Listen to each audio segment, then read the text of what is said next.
claro, o livro, os irmãos já sabem qual nós estamos estudando, é o livro do Apocalipse.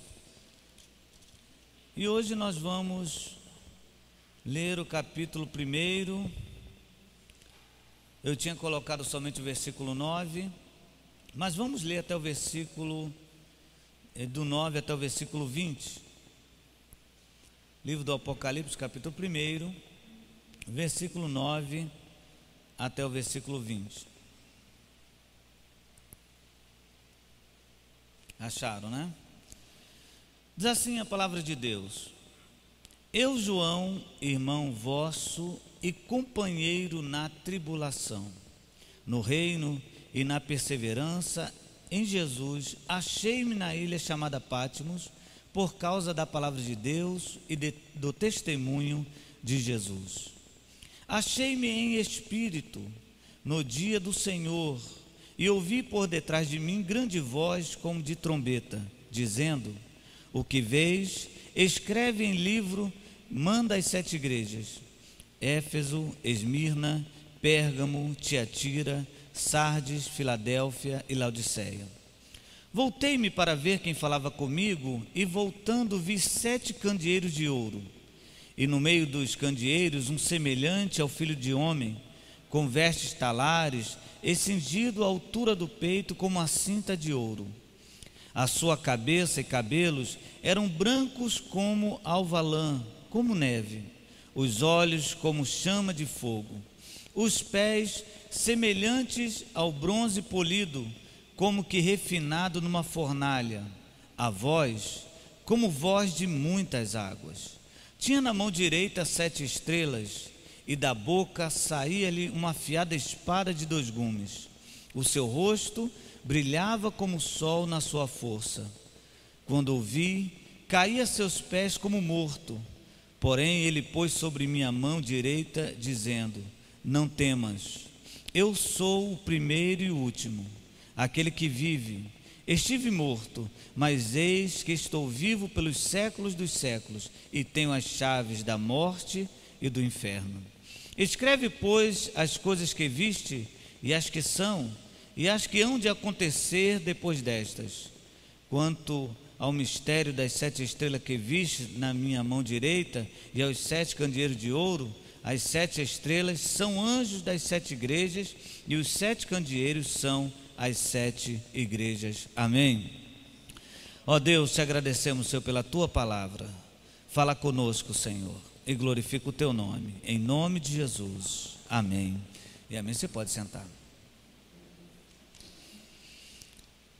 Meus amados irmãos, nós vamos aqui dando continuidade a esse culto de ensino baseado no livro do Apocalipse. Nós vamos entrar agora em um momento do livro assim, um pouco diferente daquilo que foi tratado e explicado até agora. Até então nós estávamos na parte introdutória, nós estávamos na parte histórica, no contexto histórico, como você preferir. Basicamente estávamos naquilo que é literal. A partir desse momento agora, a partir do versículo 9, nós vamos mudar agora um pouco esse ambiente. A partir desse versículo agora, João começa a descrever uma experiência espiritual. Até então ele fala daquilo que era literal, a ilha, por que ele estava lá. Ele começa a nos ensinar a parte, repito, histórica desse livro. Mas a partir desse momento há um conto de uma experiência mística para alguns, para outro transcendental. E a maior dificuldade de entendermos uma experiência espiritual ou uma revelação espiritual é porque a Bíblia nos ensina que aquilo que é espiritual só pode ser discernido de forma espiritual. Não tem como a minha razão ou a sua razão, que é mais inteligente do que eu, conceber, assimilar e ao mesmo tempo compreender aquilo que está fora do seu limite. E a partir desse momento, João começa a se deter e falar sobre uma experiência mística. Quando falo mística, no melhor sentido da palavra, espiritual. E agora a interpretação do livro, ela torna-se muito mais delicada. e sinceramente muito mais perigosa por causa dos seus efeitos, das suas consequências. A partir desse momento, irmãos, o literal e o figurado se misturam. A partir desse momento agora, ele vai estar falando de coisas que são físicas e coisas que são espirituais ao mesmo tempo. Você tem que ficar atento. Você tem que ter assim o conhecimento básico para você poder compreender, não, isso aqui é figurado, isso aqui é literal, porque a partir desse momento a terra e o céu se confundem. Você não sabe mais onde João está. Você não sabe se ele está no céu. É bem verdade, tem até já ia falar de hino, né? Você nunca conhece de um hino que fala assim, não sei se o céu desceu, se a terra subiu. Mais ou menos isso. A partir desse momento, o autor dessa música compôs isso. A partir de agora você não vai saber se a terra subiu, se o céu desceu. A terra e o céu se confundem. E aí começa os símbolos, ou a simbologia, principalmente no que se refere ao número 7. Você notou que o texto que lemos fala de 7 candeeiros, 7 estrelas.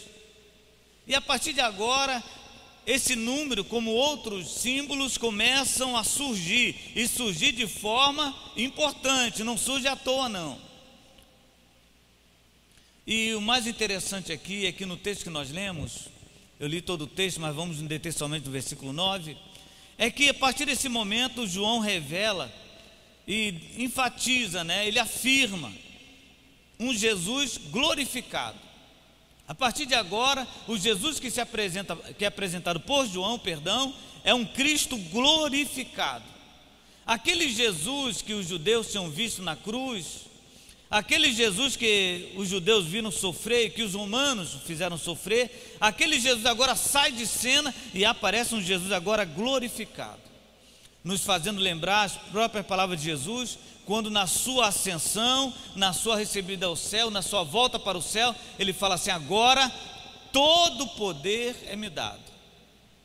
Nós sabemos muito bem que há uma diferença entre corpo transformado e corpo glorificado. Corpo transformado nós teremos, porque a matéria deixa de existir. Você sabia que você não vai com esse corpo lá para o céu? Ah, pastor, não vou não? Não. O seu corpo será transformado. Mas Jesus não teve um corpo somente transformado, ele tem um corpo o quê? Glorificado. O que é glorificado? Com todo o poder, com todos os atributos de Deus. E a partir desse momento, João revela esse Jesus assim, um Jesus glorificado. Vamos então analisar somente o versículo 9, é o que eu me propus a falar nessa manhã com você. Eu vou ler mais uma vez e peço que você repita algumas expressões aqui do texto. Eu, João, irmão vosso e companheiro na tribulação. Vamos repetir, irmão vosso, companheiro na tribulação. Todos juntos, vamos lá. Irmão vosso e companheiro na tribulação. Nós vamos nos deter nesta expressão e vamos usar ela como título para esse estudo bíblico. No reino e na perseverança em Jesus, achei-me na ilha chamada Patmos por causa da palavra de Deus e do testemunho de Jesus. João agora começa, como disse para vocês, tratar para nós uma revelação daquilo que estava acontecendo nas igrejas da Ásia. E ele começa se apresentando. Nada melhor do que uma apresentação pessoal para que houvesse maior eficácia na carta. Algumas pessoas falam assim, por que logo João foi escolhido para receber essa revelação do livro do Apocalipse? Por que não Pedro? Por que não Tiago? Por que não outra pessoa, outro apóstolo? É muito simples. João era o supervisor das igrejas de Éfeso, da Ásia Menor. Então, a palavra dele teria muito mais autoridade do que qualquer outro. Por isso Jesus o escolhe e através dele manda as cartas. E João, sabendo dessa importância, ele fala, eu, João. Ele deixa clara a autoria, repito, para que houvesse maior recebimento ou aceitação por parte dos crentes ali. Agora começa as coisas interessantes do texto. Só se apresentar já está explicado. Ele explicou para que os crentes recebessem a palavra com cuidado, com zelo, Fui eu que escrevi. Não sei se você já botou um bilhete para o seu filho. Quantos aqui já deixou um bilhetinho para o filho na estante da sala? Ninguém. Ninguém nunca deixou, ninguém quer levantar a mão. Ah, senhora, graças a Deus. Você deixa lá um bilhete para o seu filho e você põe embaixo, mamãe, ou papai. Ou você põe Fernando Firmino Costa Filho e carimba, não sei. Mas por que você coloca? É claro que foi você, mas porque seu filho trema nas bases. Não é assim? Quem está mandando sou eu. Aí, ó, um exemplo. Hoje você vai lavar o banheiro, assinado mamãe. É melhor do que desenhar um chicote embaixo, irmão.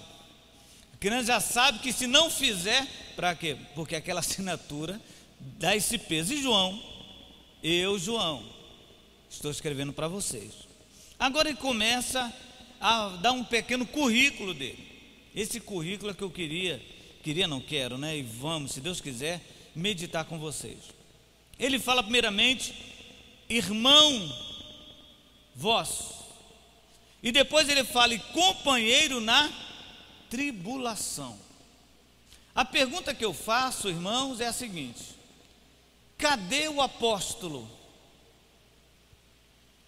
Cadê o cargo tão importante?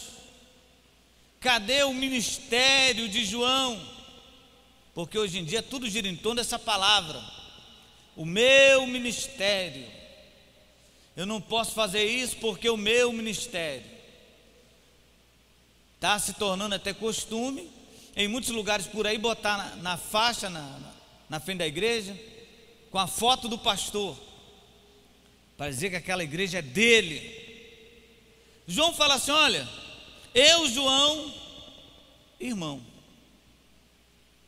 de vocês. Está dando para entender a diferença? A simplicidade. E eu vejo aqui nessa palavra aqui dois sentimentos de João. O primeiro sentimento é que ele fala irmão no sentido da comunhão. Era uma pessoa próxima. Só pode chamar de irmão quem é próximo. Concorda comigo? Você jamais chega para uma pessoa que não seja seu amigo, fala assim: olha, isso aqui além de amigo é meu irmão. Você só afirma isso quando a pessoa é muito próxima de você. João, ele tinha essa comunhão. João tinha esse costume de estar junto das pessoas.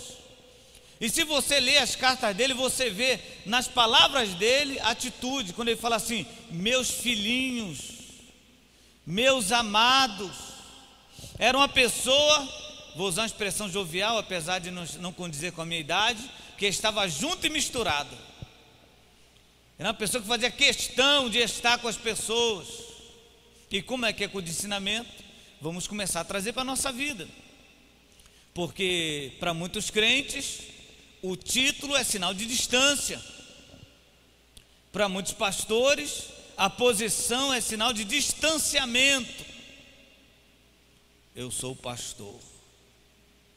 A mesa que eles jantam na confraternização é diferente, tem um enfeite melhor. Quando ele está em determinado lugar também está separado. Quando vai no retiro, dorme separado. Nada contra o pastor ser bem tratado, aleluia. Mas eu me refiro, não vou ficar com vocês, não, vou ficar no hotel. Porque eu fico no hotel, e quando eu for lá, eu vou lá, prego com vocês no retiro, depois volto para o hotel. Por quê? Porque eu sou pastor. O João já não tinha isso. O João já demonstrava um sentimento de comunhão, de irmandade. Ele gostava de estar junto das pessoas. E segundo, ao meu ver aqui, isso muito voltado ao meu pensamento, à minha interpretação, é que quando João usa esse sentido irmão, ele também se fala ao respeito mútuo. Para João não havia menor nem maior. Para João não havia aquele que merecia maior crédito e aquele que deveria receber um tratamento horrível. Era um respeito mútuo. Você é meu irmão, todo mundo é igual. Você sabia que na igreja todo mundo é igual? Sabia? No último estudo nós falamos sobre os títulos, né? Citei aqui até os profetas, e se tem outro também que criaram agora que eu até esqueci. Dificilmente hoje, apesar de nós falarmos que vivemos em comunhão, que somos irmãos, esse respeito mútuo é aplicado na igreja. Infelizmente. Quando falamos de alguém, falamos para o depreciá-lo, para denegrir e nunca para respeitar. Não entendemos que a pessoa que sofre é pessoa como nós. Não entendemos às vezes que a pessoa que falha é pessoa como nós. Não conseguimos compreender que na igreja o sentido koinonia, de comunhão, deve ser aplicado na íntegra. Respeitar os defeitos, as limitações, as qualidades e também os defeitos. João falava assim: não, eu sou o irmão de vocês, aqui não tem ninguém maior. E eu outro dia, um tempo atrás, falei uma frase que todas as vezes quando eu posso eu repito, que a frase é a seguinte: perto do maior ou perto do grande, todo mundo é pequeno. Quem é grande aqui? Fale mais alto. Ele está aqui? Se o grande está aqui, todo mundo é pequeno. A começar pelo altar até a pessoa que está na portaria, todos nós estamos no mesmo nível. Por isso somos necessitados da graça do Senhor. Somos irmãos. Agora vamos continuar o versículo, para você não ficar aí triste comigo. Ah, pastor, com o ensinamento é só exortação. Que bom, que bom. Graças a Deus a nossa igreja não tem costume de ficar trazendo mensagem para massagear ego. Eu não tenho esse costume. A minha responsabilidade, o meu compromisso é ensinar você o verdadeiro evangelho de Jesus. Não é fazer com que você saia daqui pensando aquilo que você não é, que é aquilo que você não é. Bom, vamos continuar. Depois eu exorto de novo. Ele fala assim: irmão vosso, e agora tribula. Companheiro aonde? Na tribulação. Não poderia ser companheiro em outro lugar ou de outra forma? Só para você entender que tribulação que João está falando. Nesta época aqui havia uma lei romana sobre o culto a César. As pessoas eram obrigadas a prestarem reverência, e muito mais do que reverência, cultuar a César. E a sua estátua, o seu rosto, o seu busto, era colocado em locais públicos, como por exemplo em tribunais. E quando as pessoas iam ali e eram identificadas como cristãos, então na época do imperador Domiciano, ele cria então uma regra: se for cristão, ele tem que prestar culto aonde estiver. Ele tem que falar: não, César é Deus. Ele tem que glorificar a César, ele tem que se curvar perante César. E então, muitos cristãos recusavam-se a fazer isso. E aqueles que se recusavam passavam por algum tipo de perseguição, ou por uma perseguição. E a perseguição consistia em 3 níveis. Primeiro nível da perseguição: os seus bens, as suas propriedades eram confiscadas na hora. Quem tinha casa, o Império Romano tomava posse. Essa pessoa deixava de ser proprietária da casa, automaticamente. Eu estou falando para você assim detalhadamente, para você se colocar no lugar dos cristãos de lá, e no final você me dizer o que você faria. Já sabe que vai perder a casa. Segundo nível da perseguição: se ainda continuasse a desobedecer a lei, eles eram levados para outro nível, que era o nível da tortura. Eram torturados. Aí você imagina quais eram os tipos de torturas. Tudo que você imaginar, desde o chicote, a pegar filho e matar na frente, a pegar a esposa e matar na frente, todo tipo de tortura, física e psicológica. Mas alguns ainda resistiam. Aí vai o outro nível da perseguição, que eram os martírios. os crentes eram pegados e levados para serem crucificados, mas não como Jesus o foi. Eram amarrados em postes, colocavam sobre eles um líquido inflamável e tocavam fogo neles para que eles iluminassem a estrada de noite. Outros eram levados para os leões, levados grupos de crentes aos leões, e lá você sabe, toda Roma é um exagero, mas muitos romanos assistiam e ficavam ali aplaudindo quando os leões eram soltos e devoravam os crentes que não se renderam ao culto a César. Então, 3 níveis. Vamos trazer para a nossa vida, se você tem coragem. Primeiro, você abriria a mão da sua propriedade por amor a Cristo? A casa que você lutou, que você inclusive deu testemunho na igreja quando comprou. Eu quero agradecer a Deus porque eu consegui a minha casa própria. É disso que eu estou falando. Você teria condições de falar assim: não, eu amo a Cristo, pode ficar com a minha casa, eu fico sem lugar.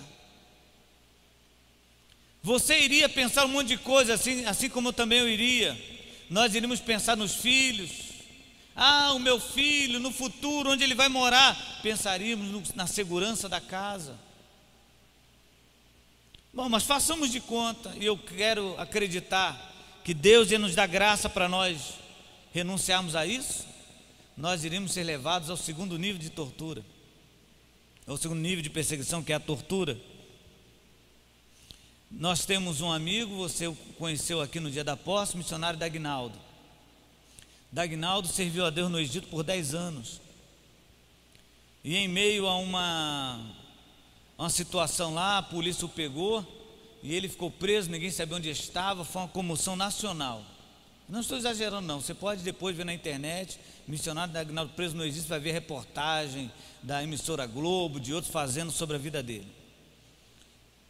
E depois que ele foi solto, é claro, eu brincando com ele esteve lá em casa, eu falei assim: Dagnaldo, já tinha mandado ofício para a prefeitura para botar essa rua, botar o teu nome.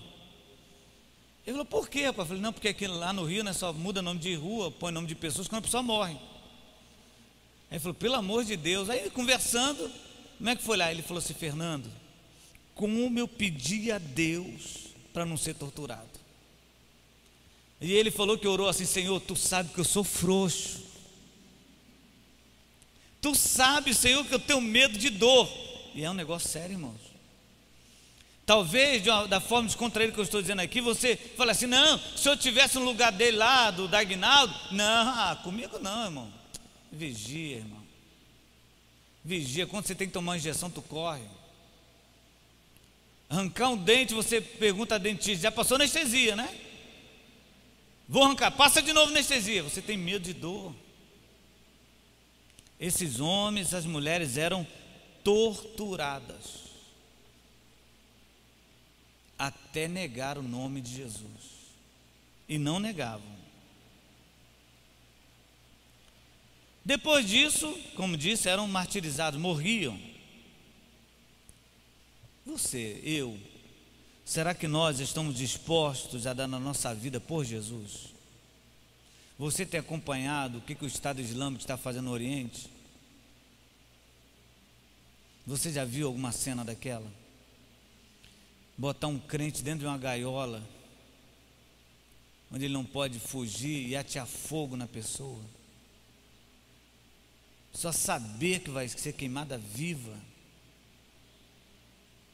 Esses crentes passavam por isso. Agora eu tenho uma boa notícia para te dar. É claro que estamos aprendendo aqui sobre a igreja da época, o João está falando aqui sobre a perseguição da época, mas eu tenho uma boa notícia para te dar. Nós não ficaremos livres da perseguição. Infelizmente, será inevitável. Por que estou afirmando isso de forma tão contundente? Por causa dos maus exemplos que estamos vendo hoje em dia com relação à igreja e pastores aí. Desculpe a sinceridade, está uma bagunça.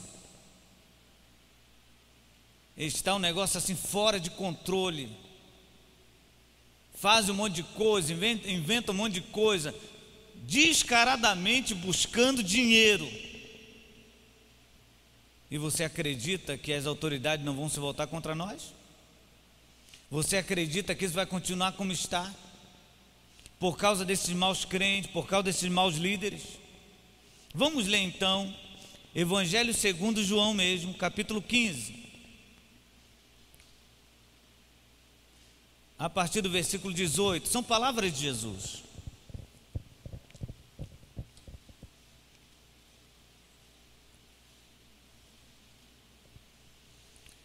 Evangelho segundo João, capítulo 15, a partir do versículo 18.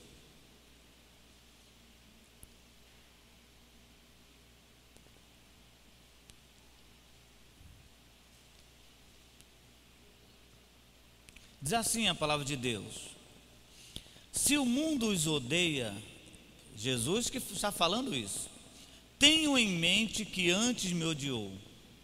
Se vocês pertencessem ao mundo, ele os amaria como se fossem dele. Todavia, vocês não são do mundo, mas eu os escolhi, tirando-os do mundo. Por isso, o mundo os odeia. Lembrem-se das palavras que eu disse: nenhum escravo é maior do que o seu senhor. Se me perseguiram, também perseguirão vocês. Se obedeceram a minha palavra, também obedecerão a de vocês. Tratarão assim vocês por causa do meu nome, pois não conhecem aquele que me enviou. Se eu não tivesse vindo e falado a vocês, não seriam culpados de pecado. Agora, contudo, eles não têm desculpa para o seu pecado.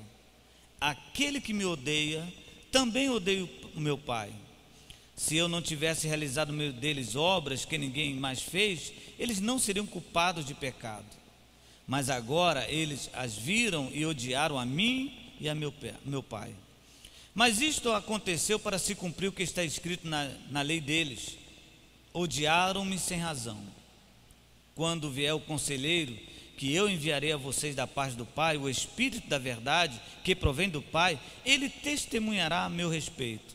E vocês também testemunharão, pois estão comigo desde o princípio. Eu vou repetir a parte enfática de Jesus quando ele fala assim: se me perseguiram, também perseguirão a vocês. Não tem como, porque hoje em dia tem a história do crente eclético, né? Do crente agradável. Ei, irmão, que bom lá no trabalho. Como é que é o seu trabalho? Irmão, que maravilha. Um moço chegou para mim outro dia e falou assim: rapaz, você é um cara tão educado, tão diferente. Era crente. Como é que pode um negócio desse? Não, nem sabia que você era crente. E nós hoje vivemos a época do crente assim, que tem que ter comunhão com o mundo. Aí Jesus fala assim: se eles me odeiam, eles vão odiar vocês. Se eles me perseguem, eles vão perseguir vocês. Mas infelizmente o evangelho que se prega hoje não é o evangelho de Jesus. O evangelho de Jesus é isso que ele fala aqui para nós. Agora esse evangelho é pregado aí fora, de palavras triunfalistas, de fazer que nós vamos conquistar sempre, vencer sempre. Isso não é evangelho de Jesus. Não existe evangelho sem cruz. Se a palavra pregada, se a palavra ensinada não leva você à cruz, não é evangelho. Jesus fala assim: não tem jeito. Se você é meu amigo, se você me serve, assim como fizeram comigo, vão fazer com vocês também. Eu não sei se você já foi taxado como uma pessoa chata ou ruim no seu trabalho. Para agora aqui a rodinha, porque chegou o chato. Vou falar um negócio para você, não ficar triste não. É melhor ser chamado como chato do que estar os seus colegas de trabalho falando uma piada pornográfica e ainda chamar você. Vem cá fulano, uma piada nova. Aí vai o crente: oh aleluia. Aí escuta, ri, brinca. Aí quando chega em casa fala assim: olha, meus amigos lá me amam. Sou crente, mas todo mundo igual. Não, crente é crente, pecador é pecador. Quem é de Deus, quem é do mundo é do mundo. Não tem outra forma, não tem outro método. Ou você pertence a Cristo, ou você pertence ao diabo. É a Bíblia, não fica triste não, irmão, Deus é bom. E a partir desse momento, você já entendeu tudo sobre perseguição? Está até pensando, meu Deus, o que eu faço da minha vida? Eu quero mostrar para você agora o real motivo. Por que João fala sobre o seu exílio? Qual foi o real motivo da sua luta? Qual foi o real motivo da escrita desse livro, o livro do Apocalipse? Qual foi o real motivo? Por que João escreve esse livro? O que estava no coração de João? A resposta é única, é simples. O objetivo do livro do Apocalipse era consolar os crentes. Esse era o objetivo. Os crentes estavam morrendo, martirizados. Era necessário uma palavra de consolo. Jesus então revela o Apocalipse. Cá entre nós, hoje, qual seria uma palavra de consolo que você daria a um crente que está sendo perseguido? Agora, é claro, vamos nos reportar ao nosso tempo. Está passando por um problema, está triste, está magoado. Qual seria a palavra de consolo que eu daria a essa pessoa? Cita aí um versículo bíblico. Hã? Não, mas vamos esquecer o texto que nós estamos lendo. Vamos esquecer o estudo. Qual seria um texto?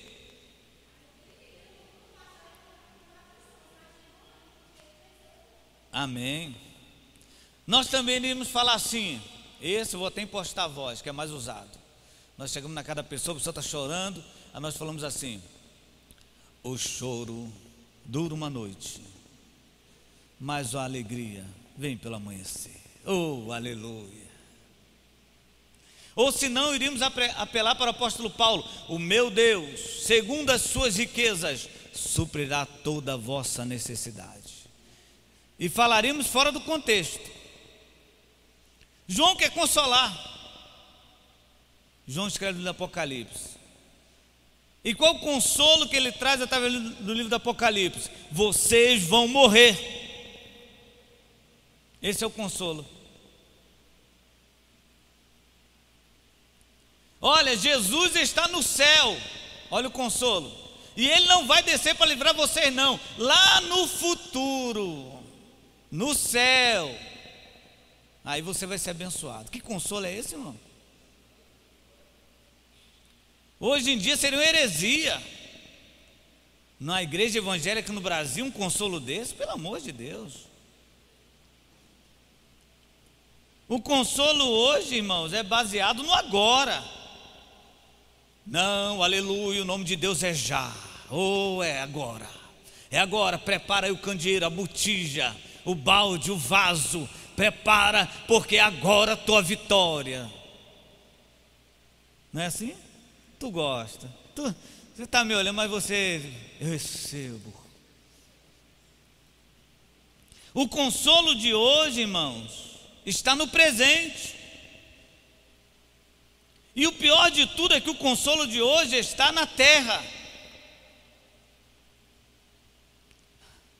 Aquilo que o diabo tirou, Deus vai te dar em dobro. O problema é saber o que foi que o diabo tirou. Porque muita coisa a pessoa perdeu porque não sabia administrar mesmo. Foi um tapado. Botou a mão onde não podia pegar. Comprou uma Hilux, não pôde pagar, o diabo tomou. Foi você irresponsável. Não, Deus vai me dar de volta. Te dá o quê? O que o diabo tomou? O que ele tomou? Não, ele tomou a minha esposa. Você não falava com ela, você não cuidava dela, você não ligava para ela. Foi o diabo, não teve nem trabalho. Fica firme, que hoje o cerol vai ser fino. Aí, para complicar, pegamos um texto do Antigo Testamento. A pessoa está arrebentada, mas como o consolo de hoje é para o já, nós pegamos aquele texto do Antigo Testamento isolado e falamos assim: não fique assim, irmão, levante a tua cabeça, a glória da segunda casa será maior do que a primeira. Preste bem atenção no que o texto fala, a glória, não a casa. A casa que foi citada nesse texto, ela foi menor, foi na reconstrução do templo, o templo foi menor. Aí o profeta fala: a glória de Deus será maior do que a segunda casa. Tem gente pensando que a casa vai ser maior. Irmão, Deus falou que vai me exaltar. Eu fui numa vigília, aleluia. E Deus falou assim: meu filho, eu vou te exaltar. Mas eu sou humilde, irmão. Eu sou humilde, mas uma exaltação é bem-vinda. Deus não está preocupado em exaltar você, não. Deus não está preocupado em me exaltar, não. Deus veio para exaltar a Cristo. A Ele louvor, a Ele a glória e a Ele a adoração. Só o nome dEle. Mas o consolo está hoje, ou no hoje. O consolo hoje, irmãos, está no viver. Eu fui no aniversário de um ancião da igreja, ancião no sentido literal. O irmão fez 80 anos. Isso tem algum tempo atrás, acredito que ele até já passou para o Senhor.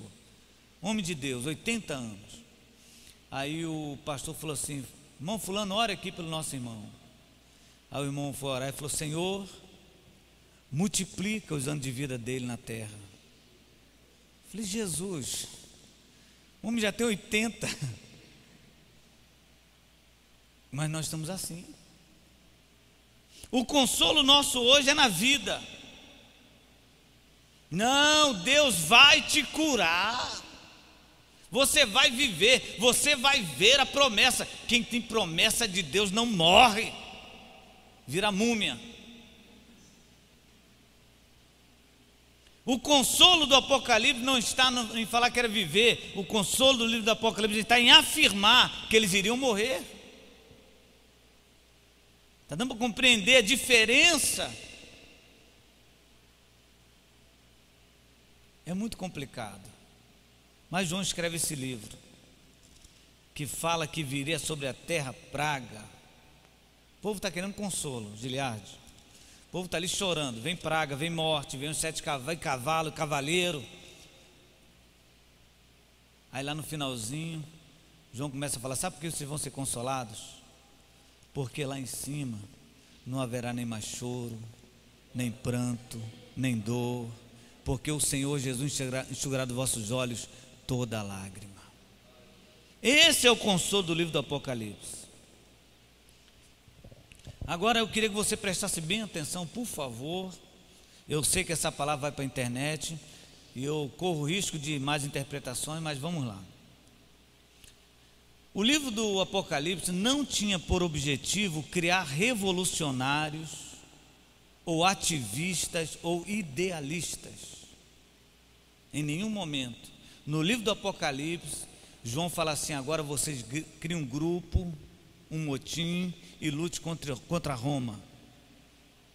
Em nenhum momento o livro do Apocalipse manda eles serem revolucionários ou ativistas ou idealistas. Por que estou falando isso?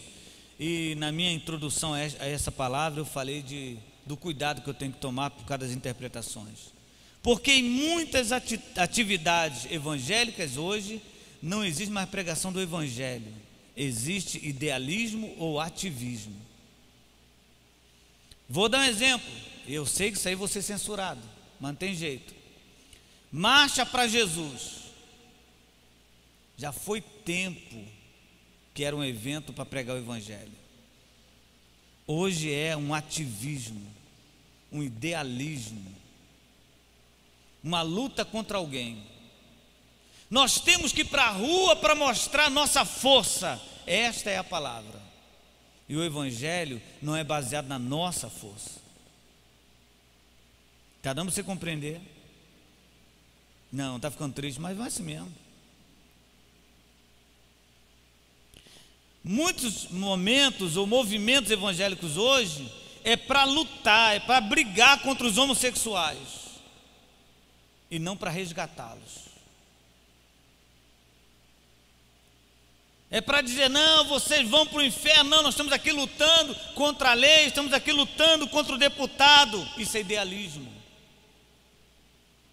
A reunião evangélica é para proclamar o nome de Jesus. É para falar que Jesus salve, que sem Ele ninguém vai para o céu. Essa é a aglomeração cristã. Por isso, algum tempo atrás, criou-se uma pequena desculpa na igreja, dizendo que toda a igreja precisa de um representante em Brasília. Temos que ter um representante. Irmãos, preste bem atenção. Ninguém vive, nenhum homem, nenhum ser humano consegue viver sem se envolver com a sociedade. A política não está limitada à prefeitura, ao Senado. A política é uma filosofia de vida. Em todo lugar que você vai, você é um político. O que é o político? Saber tratar bem, saber conversar, saber negociar. Como também a igreja não pode também estar isenta das leis do país, é claro. Não estou dizendo para você, não, quem é deputado. Irmãos, por favor, eu vou dizer um negócio para você e peço a sua misericórdia. Eu acredito piamente que um deputado, um presidente, um senador, seja qual for o órgão, o prefeito, ele pode e deve se converter a Cristo. Eu acredito. Eu acredito que um prefeito pode vir aqui, ouvir a pregação da palavra de Deus, aceitar Jesus e aceitar mesmo. Eu acredito. Mas eu tenho minha desconfiança num crente que vira político. Pastor, quer dizer que não, por favor. Sempre tem os fiéis, mas é muito difícil. Eu tenho um conhecido no Rio de Janeiro que trabalhava comigo na prefeitura e depois ele achou por bem fazer o concurso para a Polícia Civil. Vou citar o nome dele, quem sabe ele assiste. O nome dele é Alexandre Nicásio. Fez o concurso de Polícia Civil. E quando eu fiquei sabendo, eu falei, Alexandre, rapaz, Polícia Civil, você vai ter que se envolver. Não, eu fiz o concurso para papilocopista, que é como se fosse o perito, né, da Polícia Civil, aquele que examina os corpos na rua e tal, que libera os corpos no IML, papilocopista. Falei, Alexandre, aqui no Rio não funciona muito assim não, rapaz. Aqui no Rio está precisando de gente, vai para a rua. Não, está tudo certo. Bom, fez o concurso, passou, fez a academia de polícia, ingressou na Polícia Civil, mandaram ele para uma cidade no Rio de Janeiro. Quando ele chegou na delegacia, todo bobo, eu sou papilocopista, vim me apresentar. Onde que é o IML? O delegado, o quê? IML, para eu ver os corpos. Fulano, traz uma pistola. Qual é o seu nome? Alexandre, traz uma pistola para o Alexandre. Você prefere pistola ou fuzil? Não, você vai para a rua, vai subir morro com a gente. E o interessante é que ele relutou. Aí eu tive o prazer de encontrar com o pai dele essa semana. E ele falou para mim assim, olha, o Alexandre, ele está numa luta. Por quê? Porque é muito difícil não se envolver. É muito complicado não se envolver. Ele não sabe o que faz mais. Ele é taxado como ruim, como uma pessoa que deve morrer. A política é a mesma coisa. Existem os acordos políticos, os vínculos políticos. Aí criou esse negócio, não, tem que ter alguém lá, porque nós temos que ter um deputado. Irmãos, a igreja não tem deputado, a igreja tem um advogado. João falou, nós temos um advogado no céu. Você quer saber quem é o nome dele? Ele fala, Jesus o Justo. É ele quem advoga pela causa da igreja. E foi ele que falou assim, sobre a minha igreja ou contra a minha igreja, nem as portas do inferno vão vencer. Mas hoje, repito, a igreja ela está voltada assim muito ao ativismo. E dentro do ativismo cria-se os grupos e consolos. Bom, mas vamos voltar ao consolo aqui para você não ficar atribulado comigo. Se você puder, sublinhe na sua palavra aí a palavra que João diz, lá no versículo 9, tribulação. Se você puder, né? Se você achar que é viável, tem gente que não gosta.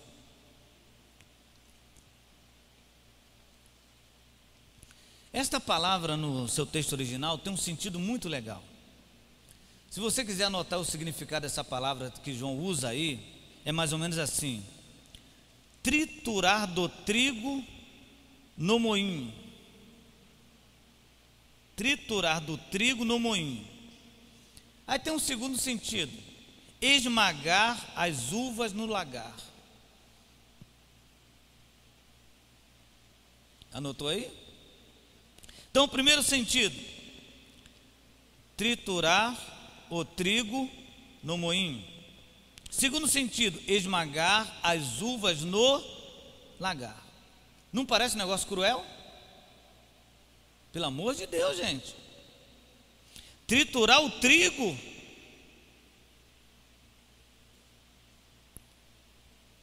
Não, pelo amor de Deus. Esmagar as uvas. Não. Isso não é de Deus, não. Você sabe por que João usa essa palavra? Porque tanto triturar o trigo como amassar as uvas tem um objetivo. Se o trigo não for triturado, não teremos a farinha. Se a uva não for esmagada, não teremos o vinho. Então a tribulação dos crentes tem um objetivo. A tribulação que você está passando, a luta que você está passando, ela tem um objetivo. Talvez hoje você não entenda, talvez hoje você não compreenda, mas a nossa tribulação é como isso: um triturado de trigo, preparando para que algo melhor saia, preparando para que algo melhor apareça nas nossas vidas. E nós, por sermos pessoas que pensamos no agora, que pensamos no já, nós então ficamos assim: não, isso não é de Deus, é o diabo. O diabo, irmão, está me cirandando, não sei nem o que significa isso. O diabo está me perseguindo, e às vezes é Deus quem está permitindo. Eu vou terminar essa palavra aqui rapidinho, lembrando você de Jó, ou do livro de Jó, quando a Bíblia fala que Deus está numa reunião celestial. Aí, por causa dessa reunião, existem várias especulações, eram os anjos, irmão, era uma reunião espiritual. E a Bíblia fala que um ser aparece nessa reunião. Quem foi ele? O vermelho, Satanás. É capiroto ou gabiroto? Eu nunca sei. Ah, vocês são especialistas, né? Bom, qual que é o nome desse aí? Ele se apresenta. E o que ele faz? Ele entra na reunião falando? Ele entra na reunião falando: ó Deus, eu vim aqui, quero falar, foi isso? Não. A Bíblia fala que ele entra e participa da reunião, sem falar um A. Deus. É quem fala assim: de onde vieste? Aí ele vai e responde. Qual foi a resposta dele? Participe, por favor, estou ficando triste. Vim de andar, rodear a terra e passear por ela. A resposta não foi dada? Sentou de novo. O assunto não está encerrado? Tá, Deus é que fala. Viu meu servo Jó? Aí ele cresce. Aí ele levanta e fala assim: também, tu dá tudo para ele, tem família, tem dinheiro, dá tudo. Respondeu, não respondeu? Sentou de novo. Aí Deus fala: desce, toca nele. Não parece que Deus está incitando o negócio? Só parece, será? Vai lá e toca. E ele vai, você sabe o que aconteceu, né? Tem aquela tragédia na fazenda dele, na riqueza. A reunião continua e o diabo volta. E o que o diabo faz? Chega falando: olha, fiz isso? Não. Volta e fica na reunião de novo. Deus é quem pergunta: e aí? Como é que foi lá embaixo? Ah, ele não blasfemou do Senhor, ele não falou nada contra o Senhor, porque ele tem saúde. Respondeu, não respondeu? Aí Deus fala: desce, pode tocar na saúde dele, agora a vida não. Irmãos, para pensar num negócio desse. Para pensar num negócio doido desse, irmão. por que Deus fez isso? Por que Deus permitiu que você passasse por esse problema que você está passando? A mesma resposta cabe a Jó e cabe a você. Que resposta é? Deus confiava em Jó. E por ele confiar em você e saber que você não vai desviar, ele permite. Porque a Bíblia fala que ele não dá tentação maior do que você possa suportar, mas com a tentação ele dá o escape. Você é de confiança de Deus. Não sei se você já trabalhou em órgão público. Hoje a nossa palestra está quase virando um discurso político, mas em órgão público, cargo de comissão, quem conhece isso? Olha, eu já fui cargo comissionado. Cargo comissionado também é chamado de cargo de confiança. Jesus chama o seu discípulo e fala assim: eu vos nomeei para que você dê fruto, e o vosso fruto, cargo de confiança. Vocês estão nomeados. Eu confio em vocês. Vocês vão suportar. Vocês vão vencer. Porque se o trigo for triturado, vem a boa farinha. E se a uva for esmagada, virá um bom vinho. Saiba, querido, há um objetivo no sofrimento que você está passando. Há um sentido para a adversidade que você está enfrentando. Seja de confiança de Deus. Persevere. Fica firme, porque o nosso Senhor virá. Ele não tardará e nos levará para estar com Ele. Mas se você é de confiança de Deus, se prepare para você viver as adversidades. Que o Senhor possa nos abençoar. Eu vou parar aqui agora, depois nós vamos começar a entrar nos fatos simbólicos da pessoa de Cristo ali, no seu corpo glorificado. Mas eu queria terminar falando sobre isso, a adversidade. Seria eu um profeta do óbvio se eu perguntasse quem tem problema aqui dentro? Coisa óbvia, todos nós temos. A única diferença é na forma do problema, mas todos nós temos. Nós passamos problemas às vezes físicos, espirituais, familiares e até mesmo emocionais. Tem como fugir dessa luta ou dessa labuta? Não tem como fugir dessa realidade da limitação humana. Mas se você acredita, se você crê que o Senhor está contigo, saiba que algo especial Deus está preparando para a sua vida. Saiba que algo novo Deus está preparando para você, que algo melhor Deus está preparando para você. Se você hoje está chorando, você vai sorrir amanhã? Não, talvez chore mais ainda. E depois de amanhã, pastor, talvez seja choro de novo. E depois de amanhã, talvez seja choro de novo. E mês que vem, talvez seja um mês de choro. Mas sabe de uma coisa? Deus está com você.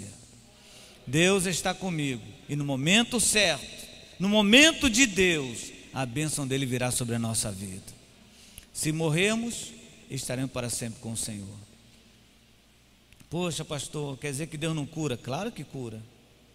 Mas, gente, nós temos que morrer. Vou usar uma expressão aí, a fila tem que andar. Senão o globo terrestre afunda. Nem a gravidade segura tanto habitante. Isso é um ciclo natural. Ah, pastor, estou doente. Vamos orar. Nós cremos nisso. Não estou falando que Deus não cure, não. Mas, irmão, tem jeito. E uma doença não quer dizer que você vai morrer, não. Tem pessoas que estão doentes e vivem aí, outros morrem de outras formas, infarto, AVC. Deixa eu falar de morte, não, né? Deus é bom. Vamos ficar de pé, irmãos? Vamos agradecer a Deus. Não, você vai sair daqui fazendo cortejo fúnebre. Mas eu quero que você hoje seja consolado com esta palavra. Consolado na esperança, em saber que o nosso Deus é Deus. Como diz aquela música, se Deus fizer, Ele é Deus. Se não fizer, continua sendo Deus. Se a doença vier, Ele é Deus. Se curado for, Ele é Deus. Aí no final o cantor fala, não adoro pelo que Ele faz, né? Eu adoro pelo que Ele é. Amém? Seja grato ao Senhor. Seja grato a Deus. Não espere somente a recompensa terrena, mas a maior recompensa Ele já te deu, que é a certeza de que você vai estar com Ele para sempre. Foi o fato dele ter vindo a esse mundo, derramado o seu sangue para que você seja liberto de todo pecado. Glorifique ao Senhor, porque é aquele que consola. Ele vai enxugar dos seus olhos toda lágrima. Aleluia. E repita aqui as palavras de João: lá no céu, irmão, não haverá nem pranto, nem dor, nem tristeza, nem separação, nem saudade, porque estaremos para sempre com o Senhor. Vamos ficar firmes nessa palavra e vamos agradecer a Deus por esta palavra. Se você quiser, coloque sua mão sobre o seu coração e faça uma oração ao nosso Deus.